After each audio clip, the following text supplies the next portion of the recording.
सुबह सुबह ही पार्वती जी का मोबाइल बज उठा। देखा तो बेटी गरिमा का फोन था ससुराल से। जल्दी से पति सुशांत जी को उठाया। सुनिए, गरिमा का फिर से फोन आ रहा है। ये लड़की बहुत परेशान करके रखी है। कल जाने क्या बात हुई, कोई समाधान नहीं निकल पाया लगता है। चिंतातुर स्वर में पार्वती जी बोल पड़ी। आप श्याम सुंदर जी को फोन करके पूछिए जल्दी से, फिर मैं गरिमा से बात करती हूँ। सुशांत जी भी हड़बड़ा गए। वैसे भी पिछले साल से बेटी के ससुराल वालों के अजीब से रवैये से परेशान थे। बेटी अपने ससुराल में खुश नहीं हो तो किस पिता को चैन आएगा। हेलो, हाँ श्याम सुंदर जी, कल आप गरिमा के ससुराल गए थे क्या?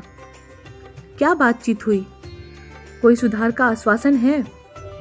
आपने फोन ही नहीं किया। कल देर रात तक मैं आपके फोन का इंतजार करता रहा। उधर से बताने वाले ने जो भी कहा उसे सुनकर सुशांत जी बहुत तनाव में आ गए थे। क्या हुआ जी, मुझे भी तो बताइए। पार्वती जी की व्याकुलता बढ़ती ही जा रही थी। दामाद जी को पहले से ही एक बीवी है। झूठ बोलकर हमारी बेटी ब्याह ली उन लोगों ने, और उल्टे अब हमारी बेटी से छुटकारा पाने के लिए उसे प्रताड़ित करते रहते हैं। बहुत हो गया गरिमा की माँ, मैं अब बेटी को वहां बिल्कुल नहीं रहने दूंगा। सुशांत जी गरिमा की सुरक्षा और सम्मान के प्रति बहुत व्यग्र हो उठे थे। तब तक गरिमा का फोन फिर से पार्वती जी के पास आने लगा। स्पीकर ऑन कर लिया था उन्होंने। बातें बहुत महत्वपूर्ण थी। बेटी माँ से ज्यादा खुलकर बता सकती थी। पिता को सुनना जरूरी था। माँ, पापा कहाँ हैं? आसपास तो नहीं है ना? गरिमा ने तुरंत ही पूछा। नहीं बेटा, तेरे पापा अभी सोकर नहीं उठे हैं। मैं इधर बरामदे में हूँ। क्या बात है? तू परेशान है क्या? नहीं माँ, इसलिए मैंने आपको फ़ोन किया है। आप लोग, विशेषकर पापा को बोलना, चिंता बिल्कुल नहीं करेंगे। यहाँ सब ठीक हो जाएगा। पापा ने इतने अरमान और धूमधाम से मेरी शादी की है। पूरी बिरादरी में ऐसी शान शौकत की शादी किसी की नहीं हुई। मैं यहाँ ठीक हूँ। आप लोगों की प्रतिष्ठा पर आंच नहीं आने दूंगी। बस माँ, अब रखती हूँ। आप पापा को समझा देना। नहीं बेटा, तू हम लोगों की चिंता बिल्कुल ना कर। मैंने तुझे खामोशी से अन्याय सहन करने के लिए नहीं पढ़ाया लिखाया है।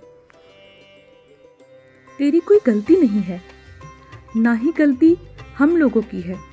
जिन्होंने गलती की है उन्हें डरना चाहिए, ताकि आइंदा से इस तरह झूठ और फरेब की आड़ में किसी बेटी की बलि ना चढ़े। सुशांत जी मोबाइल लेकर बोल पड़े। पापा, मैं क्या करूं? इतना ही कह गरिमा रो पड़ी और फोन कट गया। ऐसे कैसे ले आएंगे मायके उसे? चारों तरफ बदनामी फैलेगी। अब तो वो पराया धन है, वही उसका घर है। बेटी ससुराल जाती है तो फिर अर्थी पर ही आती है। पुराने लोग ठीक ही कह गए हैं।